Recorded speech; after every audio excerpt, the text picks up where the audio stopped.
Este es un diplomado en alta dirección de instituciones de educación superior, y parte de la dirección de instituciones de educación superior tiene que ver con la habilidad de gestionar organizaciones, en este caso esta universidad, entendida como una organización. Y lo que quisiera entre hoy y mañana es empezar a desarrollar con más precisión lo que entiendo por gestión en una organización. Entonces, lo que hicieron de trabajo, pues no es lo que ya lo enviaron, no es lo que vamos a tratar ni hoy ni mañana. El problema que les pedí que plantearan y que identificaran actores relevantes, eso lo vamos a hacer en la siguiente vez. Tampoco, como ustedes pudieron darse cuenta, puse en la página de Moodle del curso textos, ni les pedí que leyeran con antelación textos, porque prefiero que los lean después de lo que escuchen hoy y mañana. Yo estoy convencido que leemos siempre en un contexto, y si el contexto se cambia, pues lo que leemos va a cambiar. Eso que estoy diciendo es parte de lo que vamos a ver entre hoy y mañana. Entonces, por eso prefiero que la lectura sea posterior y no previa. De literatura alrededor del tema de gestión organizacional hay bastante. El término de gestión voy inicialmente a asociarlo con estos dos conceptos, comunicación y control. De hecho, entre hoy y mañana me voy a centrar únicamente en el primero, en la complejidad de los procesos de comunicación en una organización. Y el contexto va a ser organización. Aunque creo que es posible inferir, pasar, trasladar, llevar varios de los conceptos que vamos a ver en estos 2 días a otros ámbitos en donde sostenemos conversaciones, mi interés es en el contexto organizacional. O sea, no voy a entrar al contexto de conversaciones en la familia o conversaciones en otros ámbitos. Voy a circunscribirlo al ámbito de las organizaciones. Y el tema de control que aparece aquí, quiero desarrollarlo en la siguiente sesión que tengamos. Control, vamos a ver, aunque uso esa palabra, no está asociada con la idea generalizada de restringir, sino apunta más a la idea de autoorganización. Les decía que hay bastante literatura sobre esto y quiero muy rápidamente mencionar algunos textos para aquellos de ustedes que quieran ahondar sobre el tema de comunicación específicamente. Esta persona que está aquí, no sé si alguno lo reconoce, se llama Norbert Wiener. Este fue un matemático, un niño prodigio de la época. La época que estoy hablando es 1930 del siglo pasado. Y ninguno había nacido en esa época. Lo reconocía como prodigio porque estudió en la casa, o sea, el papá lo educó. A los 16 años terminó la carrera de matemáticas en MIT, en el Instituto Tecnológico de Massachusetts, y a los 19 años terminó un doctorado en filosofía en la Universidad de Harvard. Entonces, eso muestra, digamos, la particularidad de este hombre, o sea, que a los 16 años terminé matemática pura en MIT y a los 19 un doctorado en filosofía en Harvard. Pues es una persona muy particular. Entonces, por eso, digamos, se conocía como niño prodigio. Este hombre desarrolló lo que se conoció después como cibernética. Y el libro que publicó es este que aparece acá, que se llama así, Cibernética. El título es Cibernética o la teoría de la comunicación y el control en los animales y en las máquinas. Es el nombre genérico del nombre. Este es otro libro que escribió que se llama The Human Use of Human Beings. Libros creo que todavía tienen bastante que puede ser interpretado en la actualidad. Entonces, este es un libro, digamos, seminal sobre todo lo que voy a hablar. El segundo es de esta persona, se llama John von Neumann. John von Neumann. Seguramente los que han estado en computación han escuchado de él, en sistemas seguramente. Von Neumann fue el que diseñó la estructura del primer computador que existió en el mundo. Aquí está ese primer computador, pero no, ese primer computador es este que está acá. Desarrolló también con un amigo de él lo que se llama teoría de juegos, que se utilizó mucho en economía. La otra persona es esta que está acá, que se llama Warren McCulloch.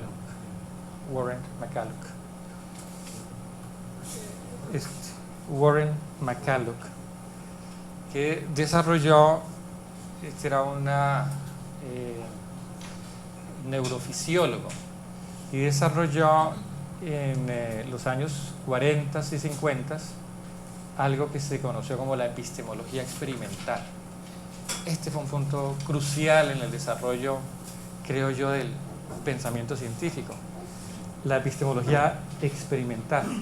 Interesante es la unión de los dos términos, epistemología y la otra experimental.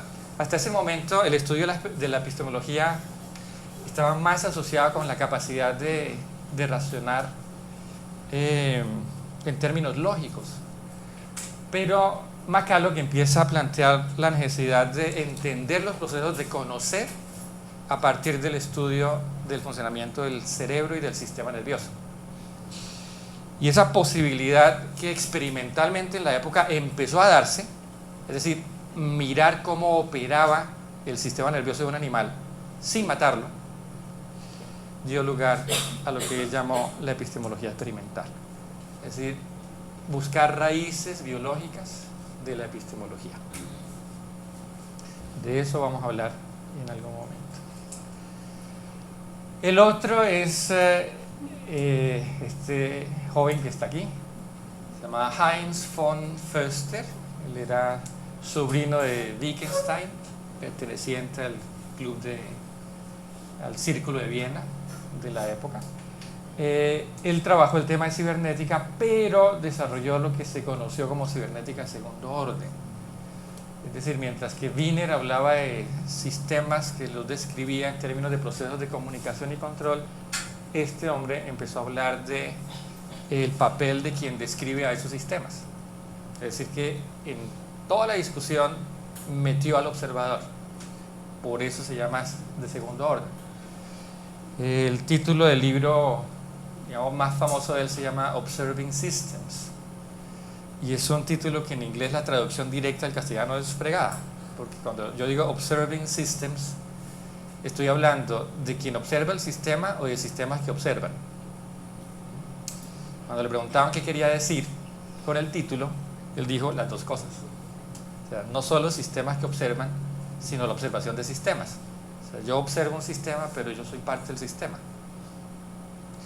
Cuando un gerente de una organización, por ejemplo, el decano de una facultad, está observando su facultad y decidiendo qué hacer para cumplir ciertas metas, tiene que incluirse a él, porque él forma parte de la facultad. Luego, en el proceso de observación hay un acto implícito de autorreferencia.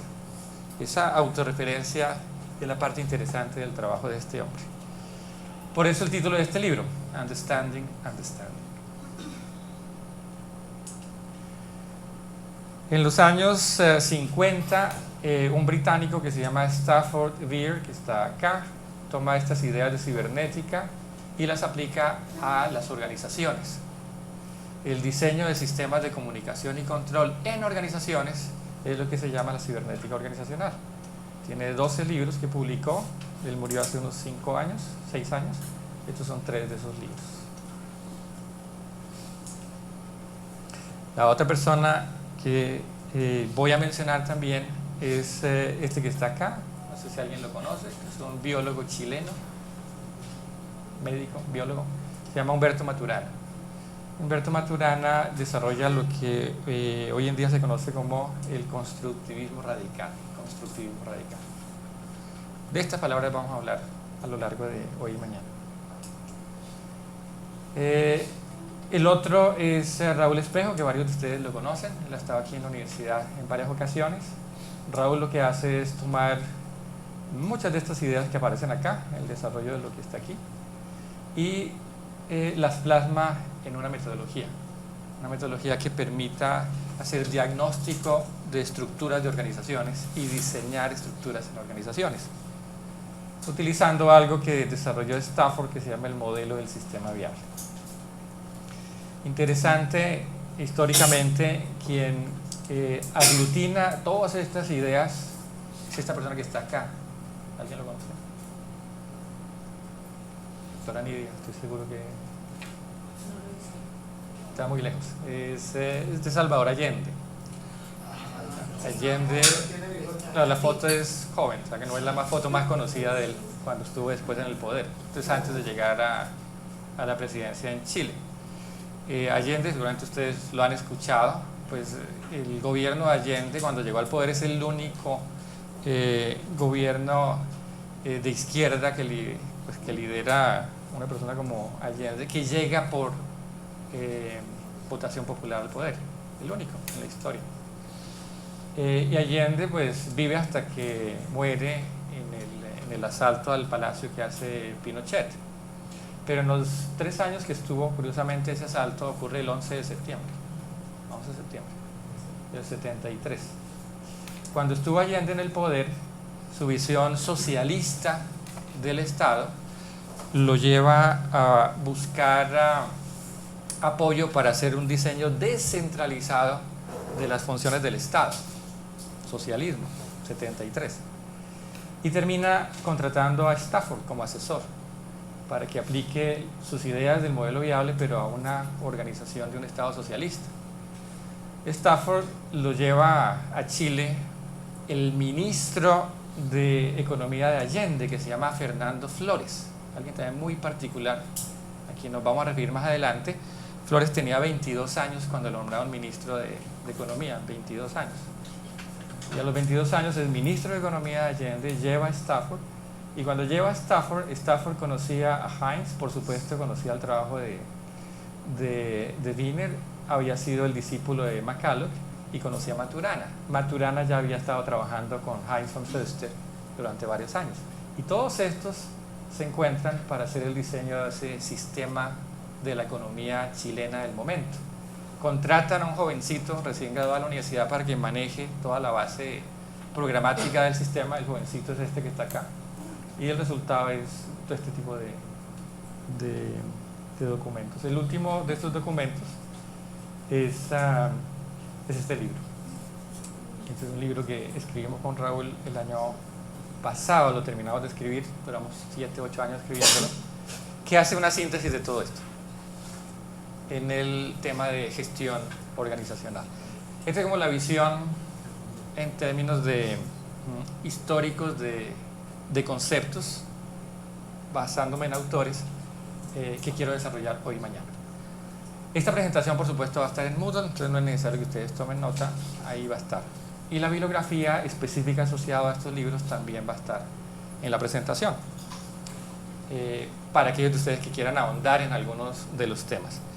Y los textos concretos que me gustaría que leyeran para la siguiente, pues también los vamos a poner mañana en la página de Moodle. Les repito, no los puse porque no quería que lo leyeran antes, quería que lo leyeran después. Algo absolutamente, puramente maquiavélico. Bueno, arranquemos entonces. ¿Cuál es la posición epistemológica de lo que voy a hablar? ¿Cuál es esa posición? ¿De dónde desde dónde estoy hablando? El punto de arranque viene con esta observación. Toda álgebra tiene una aritmética que la precede. Toda álgebra tiene una aritmética que la precede. Si yo digo, esto que escribí aquí es una expresión algebraica. ¿Por qué es algebraica? Estoy usando letras. A, B y C puede ser cualquier cosa. De hecho, yo puedo definir qué es A, B y C. Y puedo decir A, B y C pertenecen a esto. ¿Y ahí qué estoy diciendo? Y A, B y C, no, son los reales. A, B y C pertenece a los enteros. Lo que estoy diciendo acá, a los enteros. Esto que está aquí es un operador. En este caso, ese operador, ¿cuál es? Es una suma.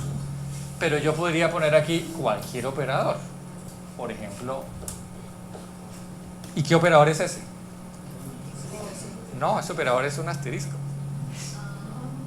Y este es un operador que yo puedo definirlo de alguna manera. Yo puedo decir que ese operador es una función de A, B y C. Esa función puede ser la multiplicación, puede ser la división, o puede ser una mezcla, puede ser un promedio, puede ser cualquier cosa. Pero fíjense que cuando yo hablo de una expresión algebraica, estoy hablando en un nivel abstracto. Ese es el punto interesante. Yo no estoy hablando de la suma concreta de dos números. En este caso, me refiero a dos números, 1, 2 y 3, que pertenecen en este caso a los enteros positivos, y a un operador que está aquí, que es la adición, en donde el resultado de la suma es otro número, que es 3. Esta operación que está aquí es una operación aritmética. La extrapolación de esta aritmética, cuando la generalizo, da como resultado una álgebra. Por lo tanto, toda álgebra surge de una aritmética. ¿Qué es lo que estoy diciendo ahí? Toda álgebra tiene una aritmética que la precede. Antes de toda álgebra hay una aritmética. ¿Estaremos de acuerdo con eso? Muy bien. Entonces, ustedes seguramente conocen el trabajo de un matemático británico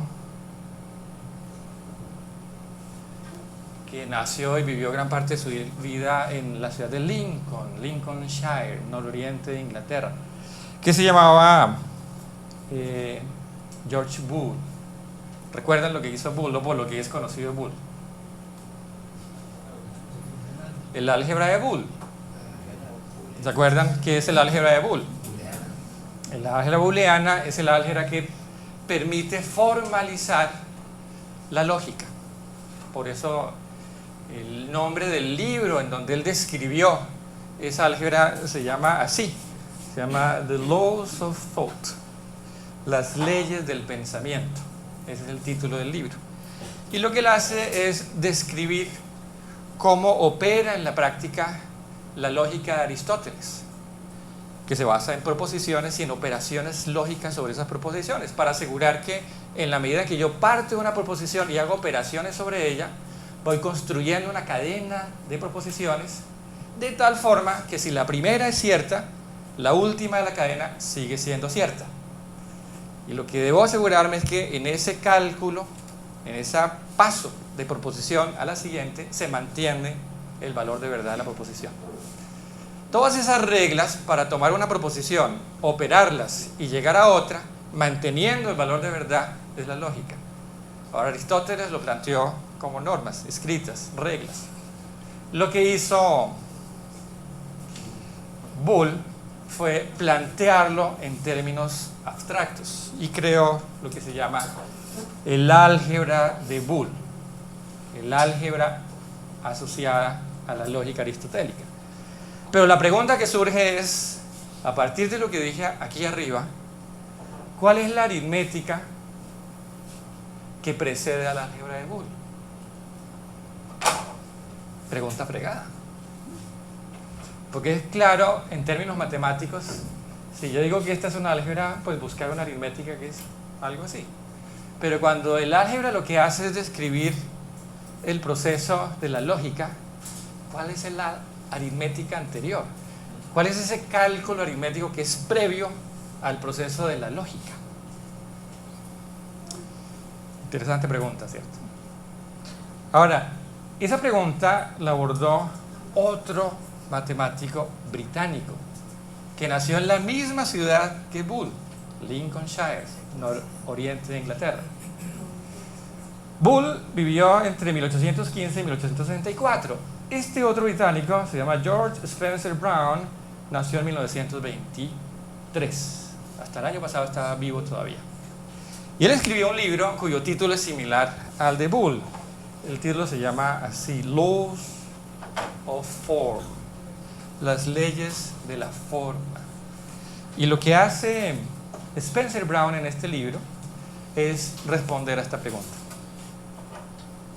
Él plantea una aritmética que precede al álgebra de Boole. O sea, unas operaciones básicas previas a la lógica. Esas operaciones básicas las llama él cálculo de distinciones. Y el operador clave de la aritmética lo llama distinguir, el acto de distinguir. Y a partir de ahí escribe este libro. El libro para mí es una maravilla. Es un libro matemático que quienes les gusta, digamos, este formalismo, los invito a que realmente lo vean. El libro es lo que un amigo mío hindú llamaba libros A.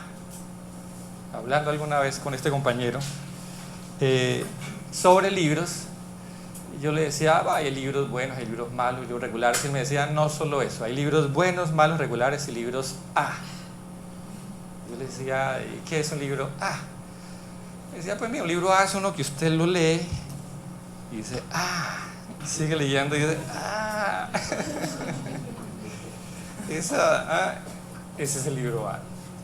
Por supuesto, este libro llegó a mis manos por otras razones, muy tipo serendipity, como lo llaman los británicos, y fue un libro A para mí en ese momento.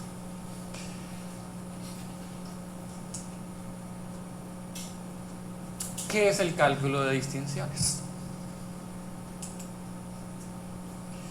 Una conexión que puede ser interesante para, por ejemplo, derecho y quienes han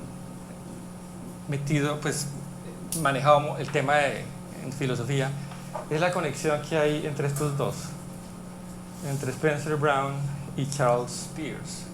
Peirce es un filósofo norteamericano muy importante en Norteamérica, entre otras, para entender toda la lógica del pensamiento jurídico norteamericano.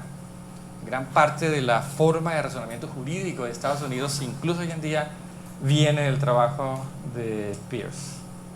Las obras de Peirce están reconstruyéndose desde hace unos 20 años, porque su trabajo estuvo perdido. Y desde hace unos 20 años se han ido reconstruyendo y publicando su obra completa. Aquí en Ibagué, en la Universidad del Tolima, hay una persona que forma parte del grupo de los que trabajan en la reconstrucción del trabajo de Charles Peirce. Es muy probable, cuando la gente ha estado mirando el trabajo de Peirce, que gran parte de las ideas de Spencer Brown hubiesen salido de la consulta de textos de Peirce.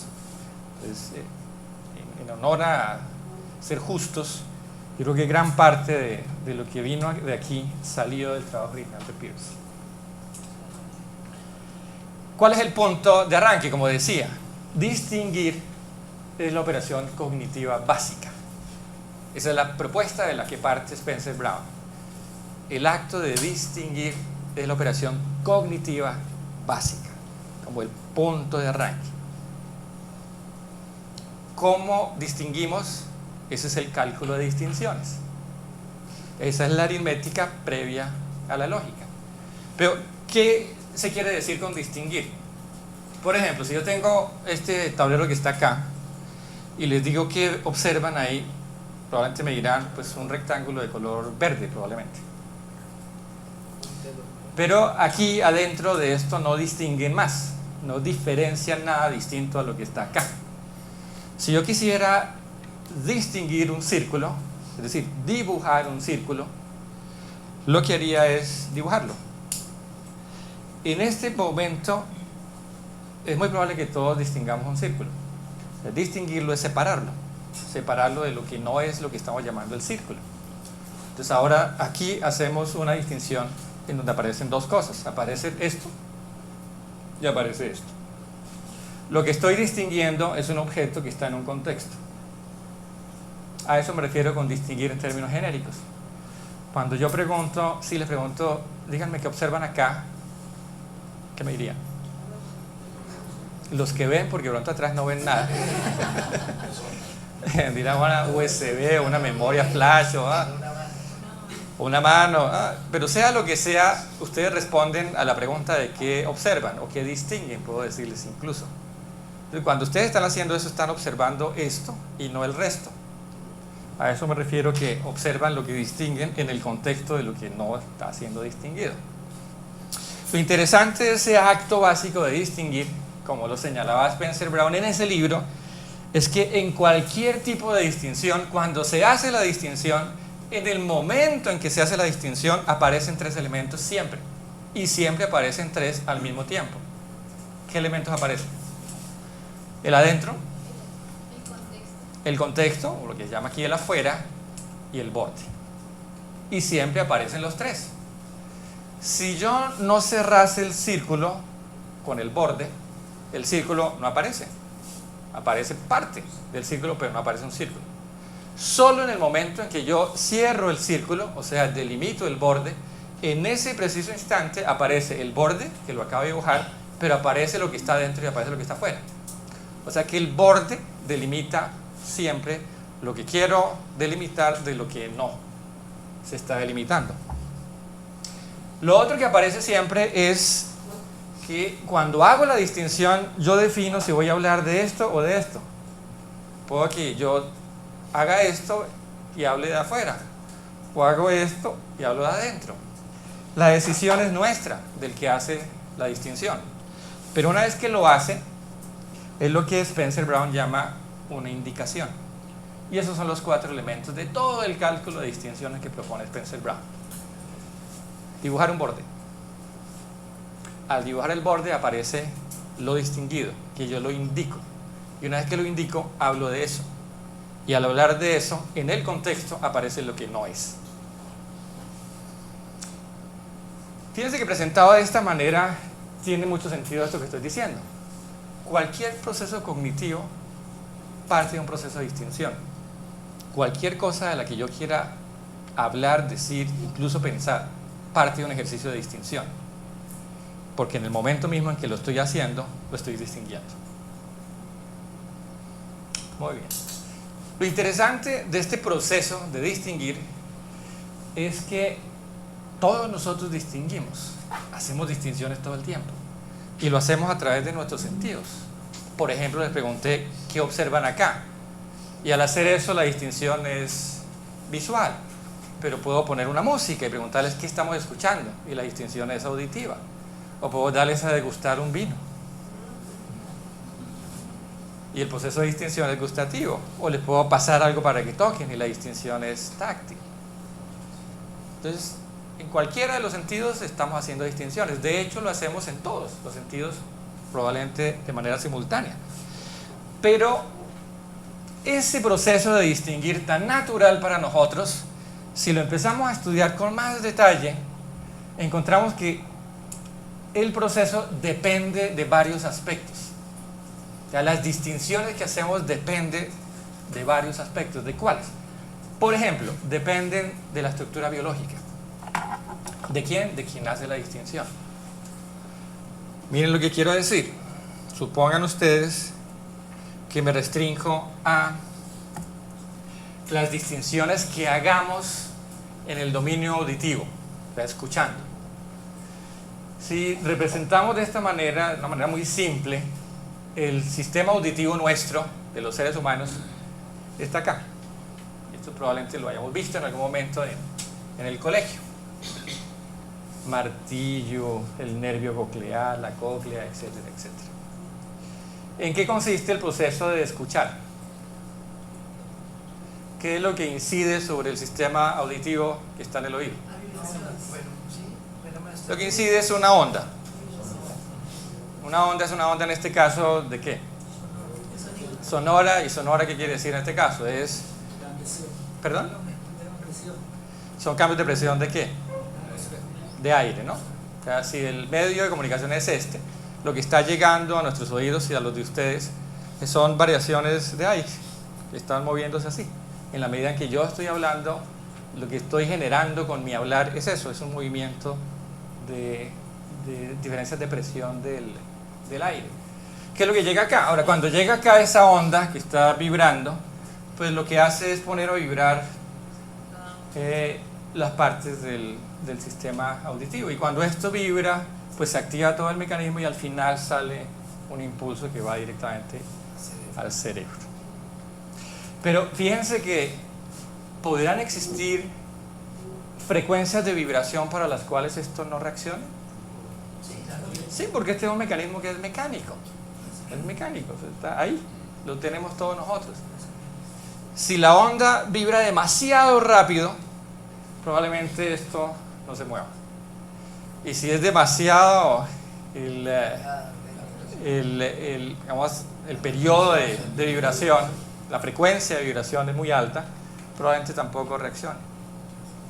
¿Qué quería decir en ese caso? Que hay un cierto rango para el cual este sistema opera. Es decir, que si el sonido está por encima de esa frecuencia o por debajo de esa frecuencia, el sistema auditivo nuestro no reacciona. Y eso, no, que lo estaríamos de acuerdo todos.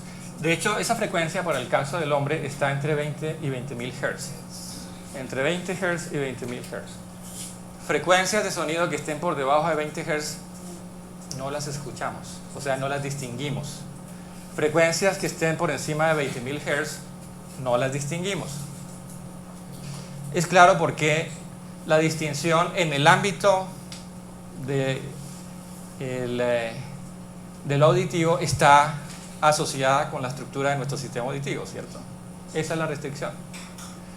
¿Habrá otros seres vivos que puedan distinguir frecuencias mayores a 20.000 Hz? Sí, claro, sí hay. O los perros. Entonces, un perro tiene un sistema auditivo parecido al nuestro, pero cuyo componente de aquí reacciona a ondas de sonido que son mayores a 20.000 Hz.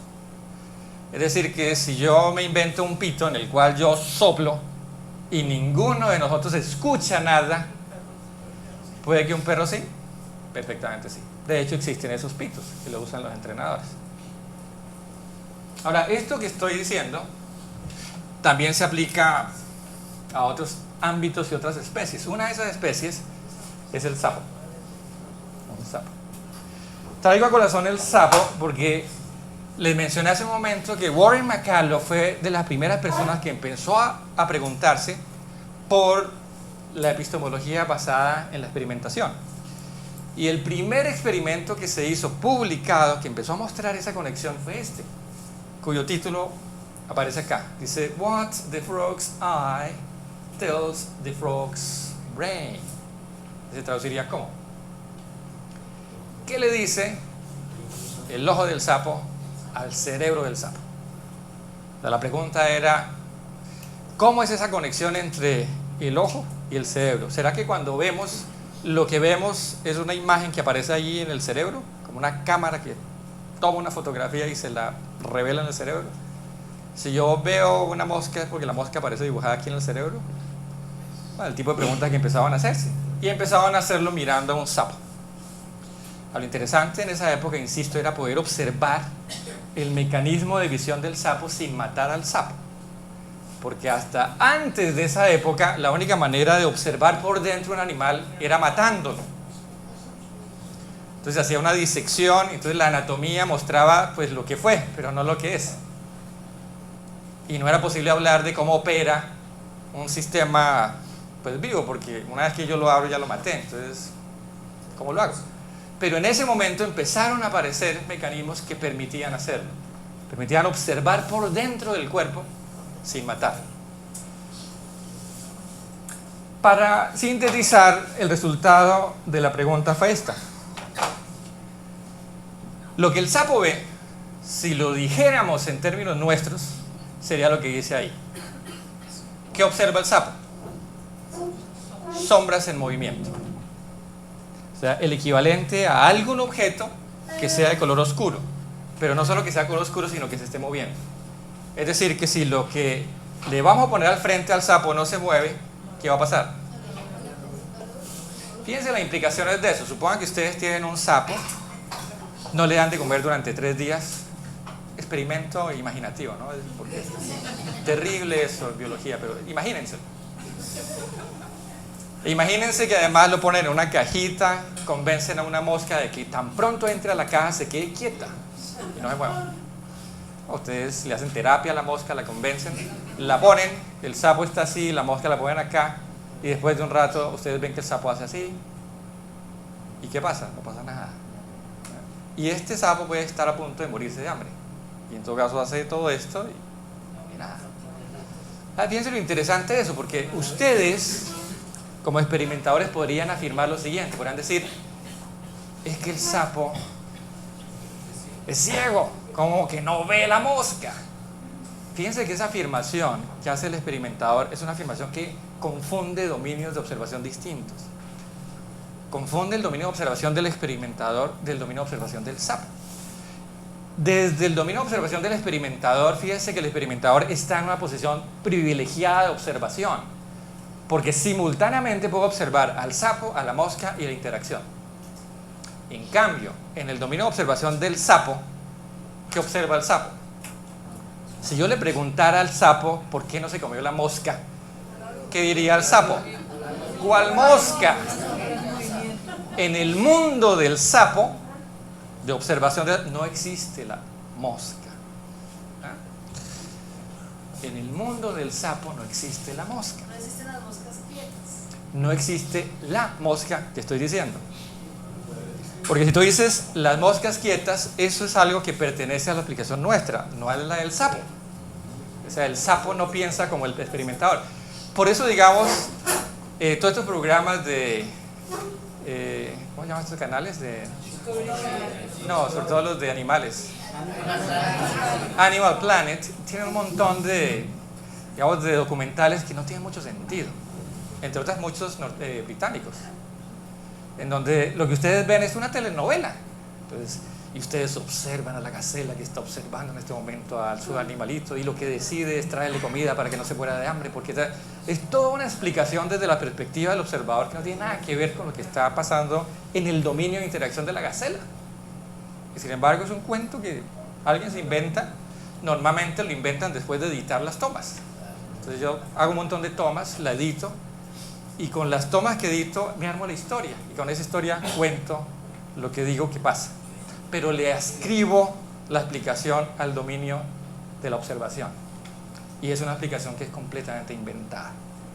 Hay que tener cuidado con eso. Es claro entonces que las distinciones que hacemos dependen de la estructura biológica de quien hace la distinción. Si paso, por ejemplo, al dominio visual, ¿cuántos de ustedes han escuchado hablar del punto ciego? ¿Todos? ¿Qué es el punto ciego? Donde no se ve la distancia.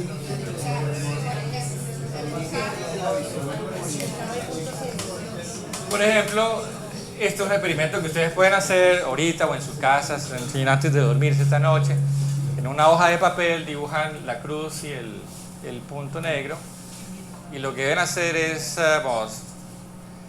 si el punto negro está a la derecha, se tapan el ojo derecho y con el izquierdo ven el punto negro. ¿Sí? Punto a la derecha, ojo negro, tapado, izquierdo, ven el punto negro.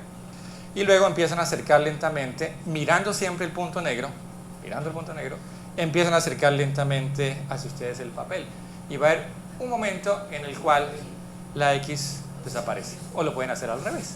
Mirando la X, observan que el punto negro desaparece. Si siguen acercando el papel, el punto negro, o la X, depende de lo que estén viendo, reaparece.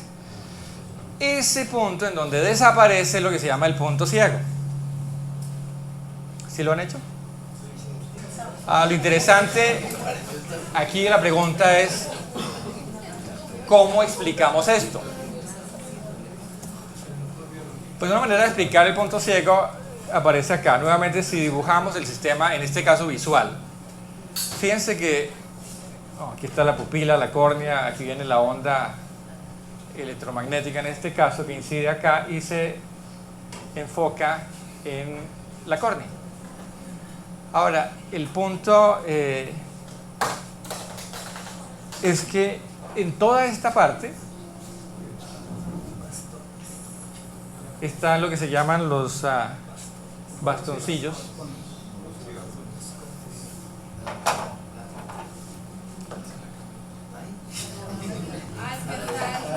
Está retrasado. Están los bastoncillos y los conos. Ahora, ¿cuál es la operación de estos bastoncillos? Cuando la onda sonora llega acá, hay una reacción química sobre el bastoncillo y eso a su vez está conectado con el nervio óptico que está acá.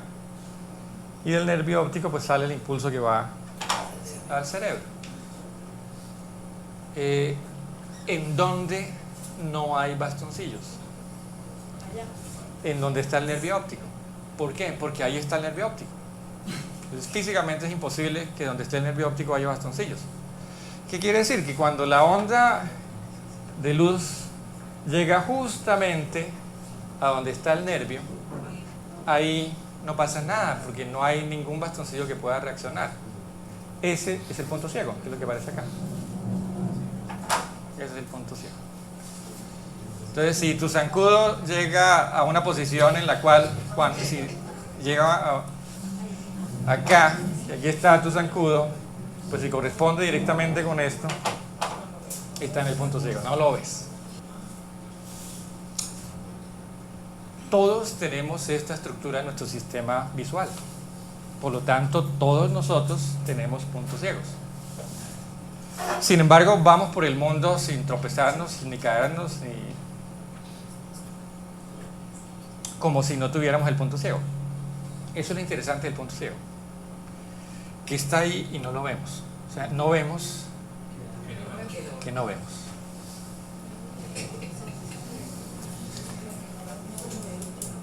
Segundo aspecto, las distinciones que hacemos dependen de los instrumentos que usemos para hacer las distinciones.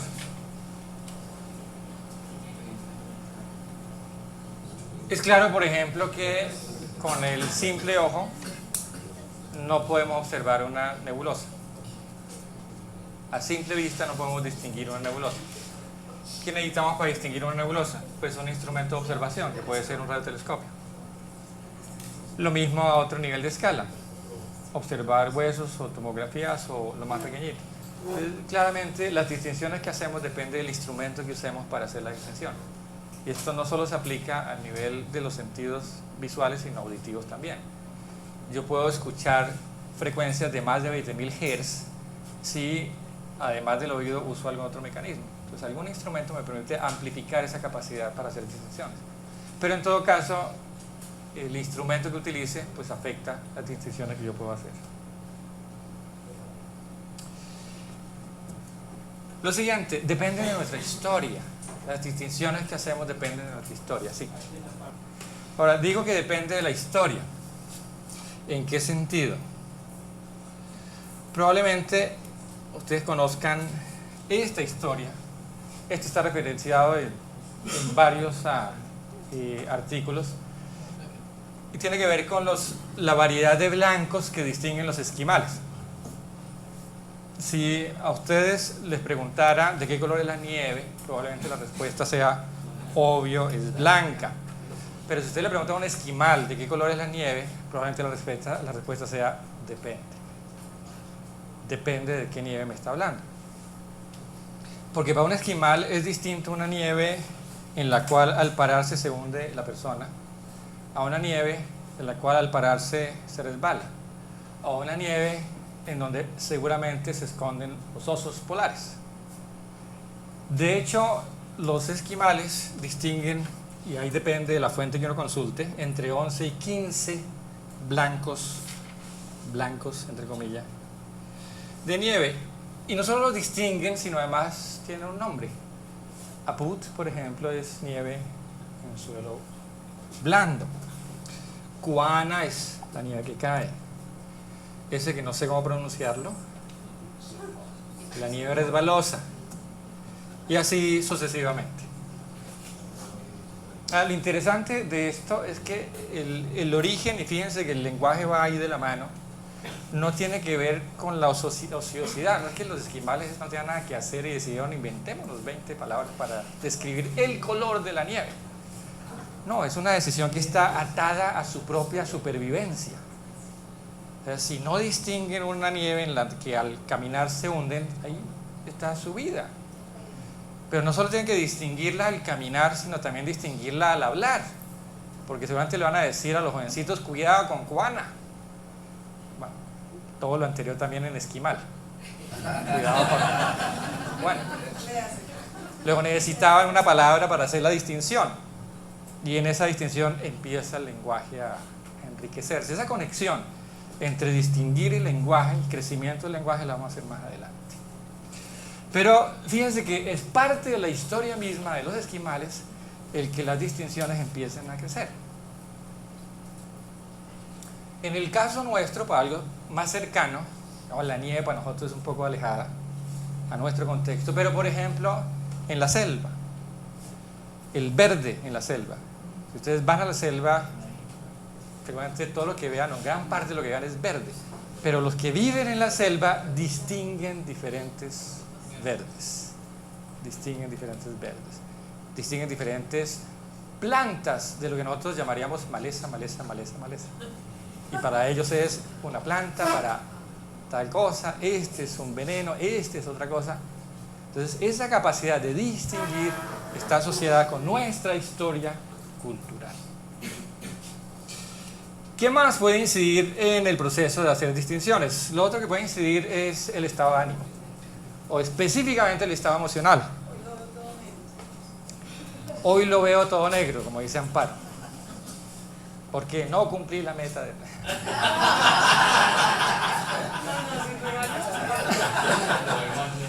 Fíjense que con lo que acabo de hacer, una simple declaración, cambié el estado de ánimo de Amparo.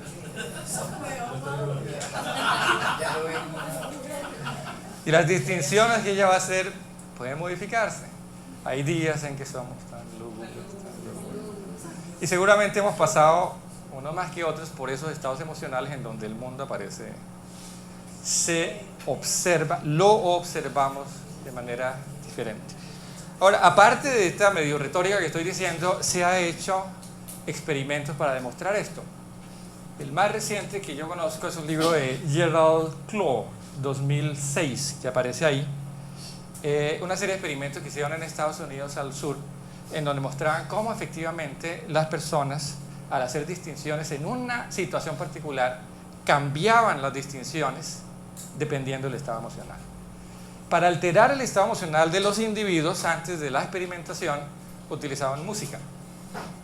Y decidieron utilizar dos tipos de música. Utilizaban Vivaldi y utilizaban Mahler. Quienes conozcan los dos estilos y lo hayan escuchado, pues creo que estarán de acuerdo conmigo en que el estado emocional en donde uno cae en un estado emocional, como para ahora, cae en un estado emocional, es distinto al escuchar Vivaldi o al escuchar Mahler. Y lo que hicieron estos fue, le ponían con unos audífonos a las personas, o bien uno u otro durante algún tiempo, y luego les pedían que hicieran algún tipo de distinción. Y encontraron que existían correlaciones. Entonces este libro muestra esta relación que hay entre estado emocional y capacidad para hacer distinciones. Hay otros libros que han publicado en el mismo tema, pero utilizando niños. Ahora, utilizando niños suena bastante mal, pero lo que han hecho son experimentos en donde el objeto, el sujeto experimentado es un niño. Y lo han hecho porque pues, cambiar el estado emocional de un niño es muy fácil, es relativamente fácil. Con declaraciones, ¿no? Por ejemplo, uno de los casos que muestran ahí es niños de 5 años que van a entrar a petición de la rectora del curso a un salón en donde van a escuchar una conferencia de una profesora. Niños de quinto de primaria, ¿qué será eso? ¿8 o 9 años? 9 años. Pero antes de entrar al niño con el que van a ser el sujeto de experimentación, la profesora lo llama aparte y le dice: Juanito, ¿sabías tú que después de esto van a hacer un examen final? El estado emocional de ese chiquito ya cambió. Entró muerto del susto. Y en ese estado emocional de susto, lo que escucha, observa, etcétera, es distinto a lo que escucha, observan todos los demás que están ahí. Y el último, depende de nuestra intencionalidad. ¿Qué quiero decir por intencionalidad? Por ejemplo, acá podríamos observar dos personas, supongamos que esas personas son gerentes y son los gerentes de esa empresa que aparece ahí en la mitad. ¿Qué observa este de acá? Observaría que esto seguramente es una planta que produce automóviles. ¿Qué observaría este que está acá? Probablemente observaría una planta que produce contaminación. Por supuesto también saca carros, pero él observa además contaminación. Aquí hay dos intencionalidades distintas. Intencionalidad, quiero decir, ¿desde qué perspectiva lleva el gerente a hacer la gestión de la empresa? Esta es una perspectiva mucho más ecológica, esta es una perspectiva mucho más del negocio. ¿Cierto, Carlos Armando? Más del negocio. Carlos Armando Blanca. Carlos Armando Blanca. Ahora, esa distinción que están haciendo, que es diferente, ¿redundará en acciones distintas? Muy seguramente. Por ejemplo, la manera en la cual ejecutan el presupuesto. Dado el mismo presupuesto, es muy probable que esta persona que esté acá invierta recursos para aumentar la productividad, el número de carros producidos. Es probable que la que esté acá pues invierta en productividad, pero también invierta en reducir el impacto ambiental. Entonces el efecto inmediato de la distinción que yo estoy haciendo afecta las decisiones que yo tomo. O sea, no es solo en el discurso de la distinción, es lo que yo hago a partir de la distinción que estoy haciendo. A eso me refiero con la intencionalidad. De esto vamos a hablar más adelante. Fíjense que si yo quisiera, por ejemplo, observar la efectividad del gerente, pues yo puedo utilizar diferentes indicadores para medir su efectividad. En este caso, los indicadores que utilizaría este hombre serían de producción, mientras que aquí probablemente sean de producción, pero además de impacto ambiental. Entonces, la forma en que yo observo y evalúo la gestión también depende de esa intencionalidad que yo acuerde. Más adelante voy a cambiar intencionalidad por propósito.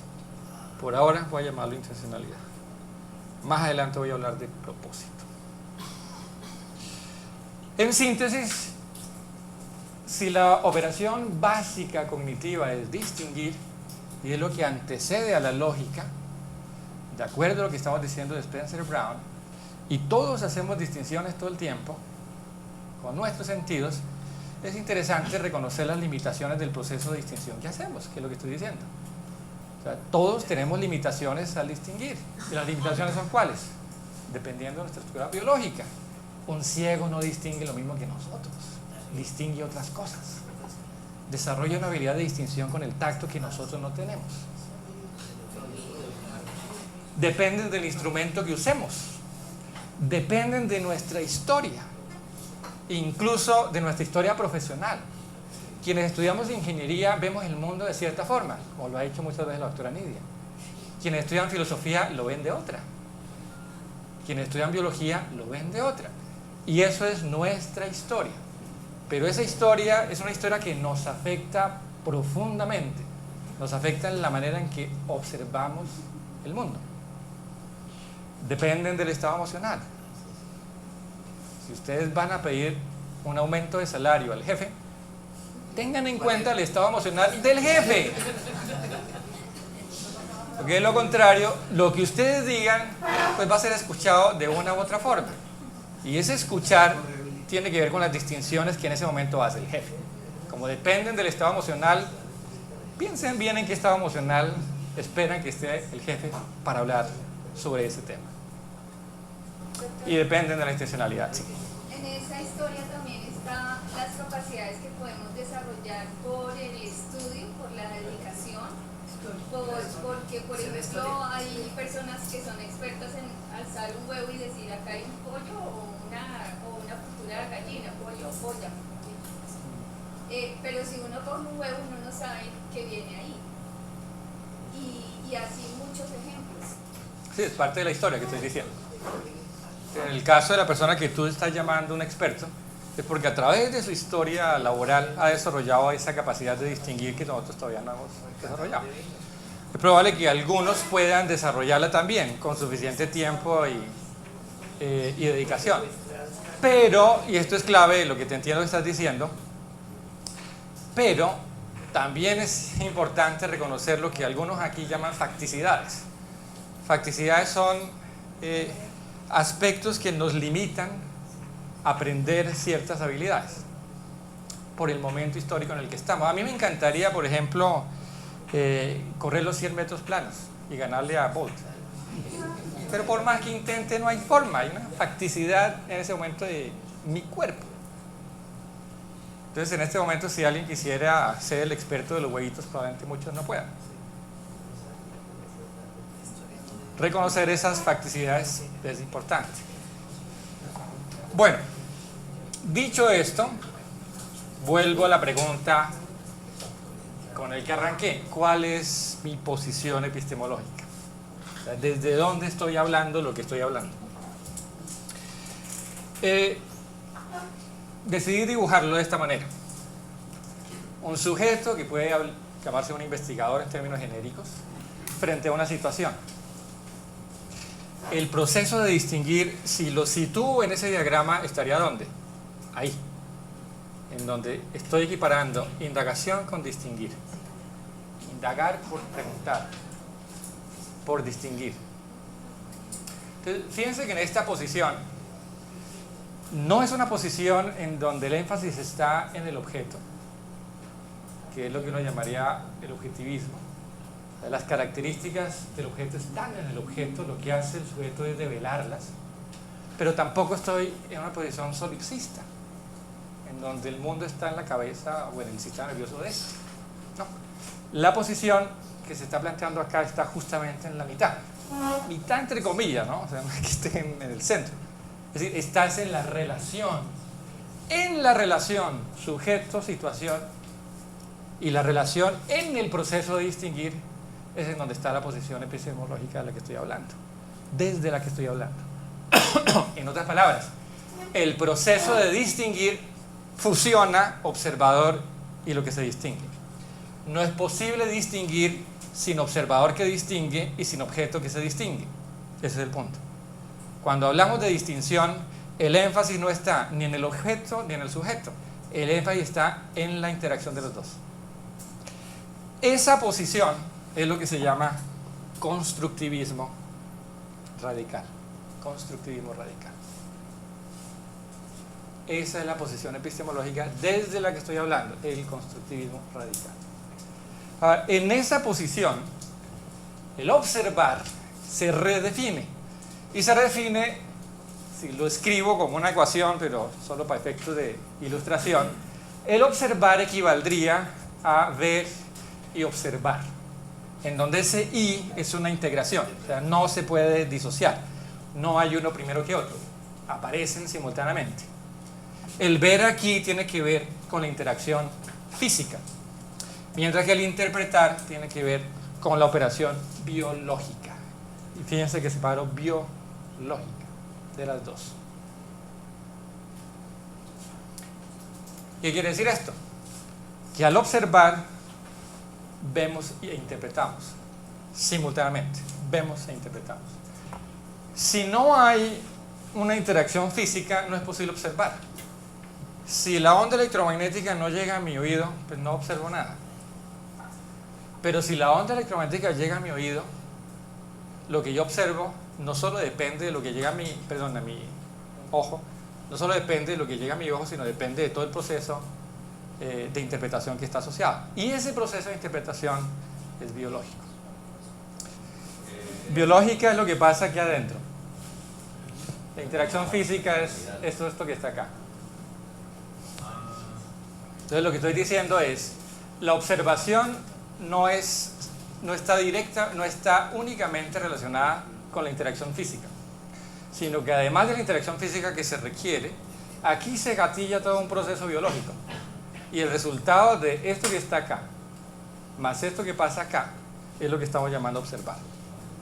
O sea que el observar depende tanto de la interacción física como del proceso biológico. Esto es bien importante, porque fíjense que en el fondo lo que estamos diciendo acá es que esa dicotomía mente-cuerpo desaparece. Fíjense que en todo el discurso que he ido desarrollando, para nada he apelado a un método. No he hablado para nada de método científico, absolutamente para nada. Fíjense la secuencia del argumento. Yo partí de afirmar algo, y era: toda álgebra tiene una aritmética que la precede. Ese es el punto de arranque del argumento mío. Y lo que he hecho es, a partir de ahí, derivar esto.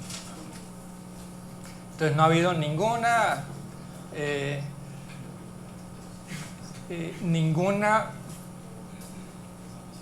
referencia metodológica hasta ahora. El punto hasta ahora es epistemológico, no metodológico. La posición es epistemológica, no es metodológica. Es decir, la posición es sobre lo que podemos conocer, no sobre la forma de conocer. Y lo que estoy diciendo es que lo que podemos conocer está asociado al proceso de distinguir. Entonces, entendamos ese proceso de distinguir. Y lo que estamos viendo acá es que ese proceso de distinguir, en esta línea de argumentación, depende de nuestra estructura biológica y depende de la interacción con lo que queramos conocer. Esa integración es lo que estoy definiendo de esta manera, como observar. Pero ahondemos un poquito más en eso. Como les decía, esto es lo que se llama constructivismo radical. Es el nombre que tiene. Algunas consecuencias de lo que estoy diciendo. Y después de estas consecuencias hacemos el receso de Laura. Doctor, ¿a qué se refiere el radical? Sí, ¿por qué se llama radical? El radical es porque, y hay una discusión interesante de eso, el radical viene de que cuando Maturana, que fue el que empezó a plantear todo esto, las personas con las que empezó a discutir, sobre todo en filosofía, decían cosas de este tipo, decían: ah, perfecto. Eso quiere decir que diferentes personas observan el mundo de manera distinta.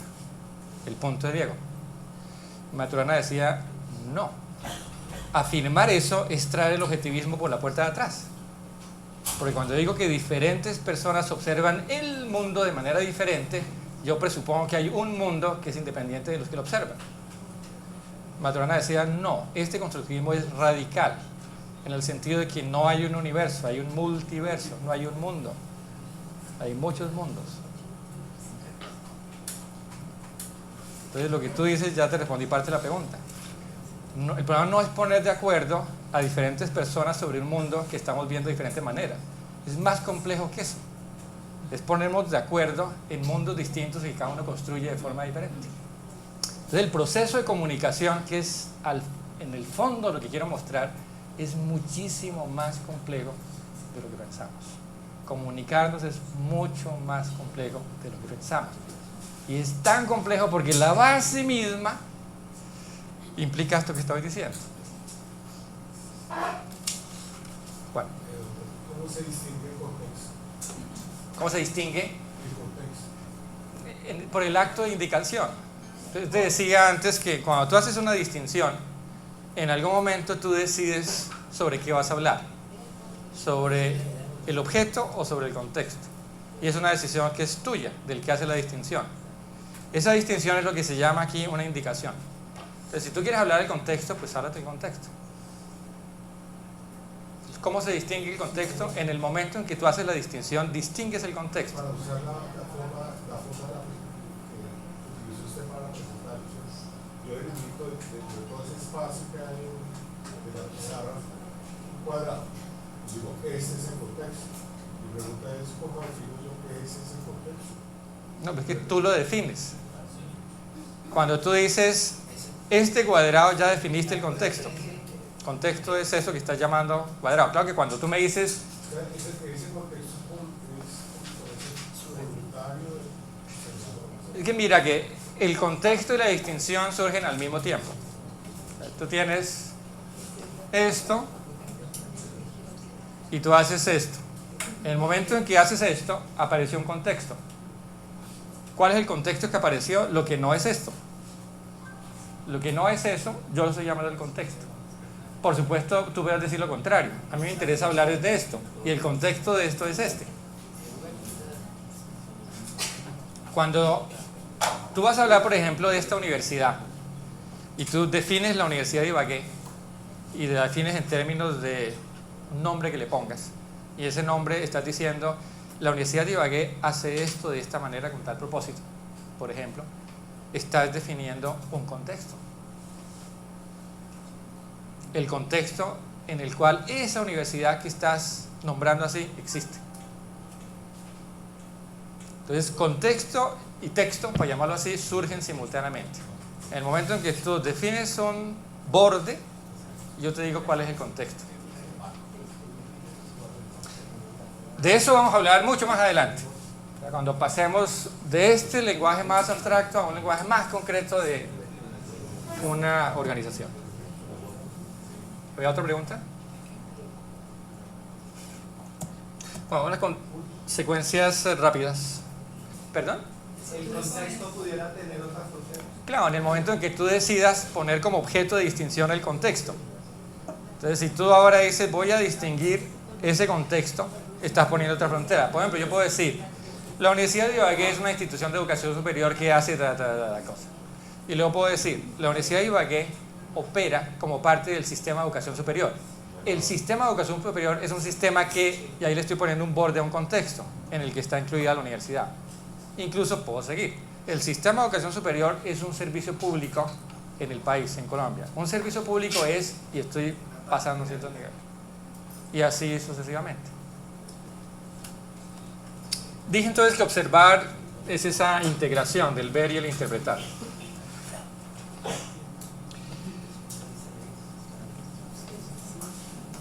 Si entendemos observar de esa manera, como señalaba Diego, pues automáticamente, digamos que como consecuencia de lo que estamos diciendo, reconoceríamos que hay múltiples puntos de vista legítimos. Legítimos quiere decir que cualquiera de ellos, desde la perspectiva de quien hace la distinción, sería válido. Por ejemplo, hay varios casos para ilustrar metafóricamente eso. Esta es una figura que muchos de ustedes deben haber visto. La pregunta es, bueno, ¿ustedes qué distinguen ahí? ¿Distinguen la joven o la vieja? ¿O distinguen las dos? Entonces, eso ustedes lo han hecho. El punto de esto es, si yo hago la pregunta, objetivamente, ¿qué hay ahí? ¿Cuál sería la respuesta? Objetivamente, ¿hay una vieja o una joven? Ese es el tipo de preguntas que no son válidas. La pregunta no tiene sentido. Es tanto como decirles, en este momento en el planeta Tierra nosotros estamos pies arriba o pies abajo. La pregunta no tiene sentido. No tiene sentido. Entonces, en este contexto, ese tipo de preguntas carecen de sentido. La pregunta por la objetividad aquí simplemente no tiene sentido. Y la pregunta por la subjetividad tampoco. Es tan inválida una como la otra. Aquí, ¿qué es lo que hay? Hay lo que ustedes distingan. Lo mismo acá. Si la distinción que hacen le pudiesen poner un nombre asociado con un animal, es probable que unos digan, ah, un conejo, y probablemente otros digan una liebre. Conejo, liebre. Pues depende. Pato. Si ustedes distinguen pato, probablemente esto sea el pico del pato. Pero si están observando pues un animal que este es el ojo y está mirando hacia allá y estas son las orejas, probablemente lo que digan ahí es una liebre. O esta. Es probable que si les pregunto qué distinguen ahí, ustedes digan, ah, un sapo, el sapo que vimos en el experimento anterior. Y ahí probablemente me digan, no, es un caballo. Y si pongo las dos juntas, la imagen es la misma. Digamos, si yo tomo esta de acá y hago, si tomo bueno, cualquiera de las dos, si tomo esta de acá y hago una rotación en esta dirección y la roto en esta dirección, tengo la de allá. Es interesante, ¿no? O sea, la distinción que yo hago depende de esa perspectiva. En este caso, el cambio de perspectiva es un cambio geométrico de rotación. Esto todo es metafórico, ¿no?